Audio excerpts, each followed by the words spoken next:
تو عبداللہ بن مبارک فرماتے ہیں فرض حج کر لیا، نفل کرنے جا رہا تھا، 300 دینار پاس تھے، میں پہنچ گیا کوفے تک، وہاں سے جا کر کے کچھ سامان خریدنا تھا، احرام خریدنا تھا، ضرورت کی چیزیں، دوست بھی ساتھ تھے، کہتے ہیں یار میرے جلدی تھک گئے،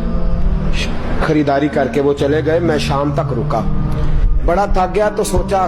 اتنی لمبی چوڑی خریداری کیا تو جھیل تھی پاس،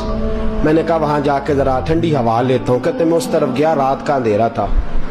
مری ہوئی بھینس پڑی تھی،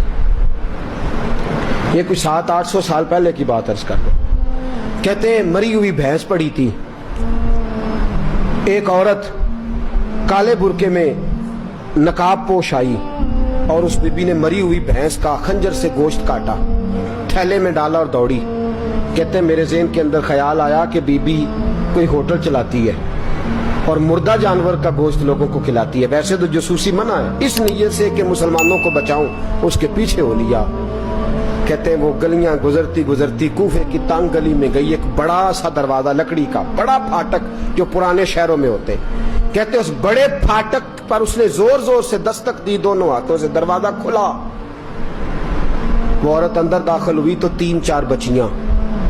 جھٹ سے اس کے گرد کٹھی ہو گئی، اماں کچھ لائی ہو؟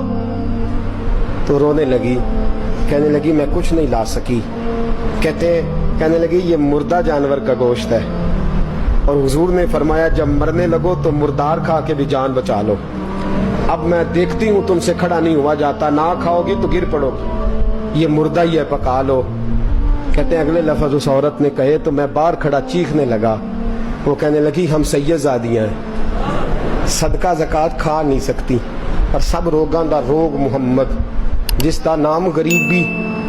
کنڈ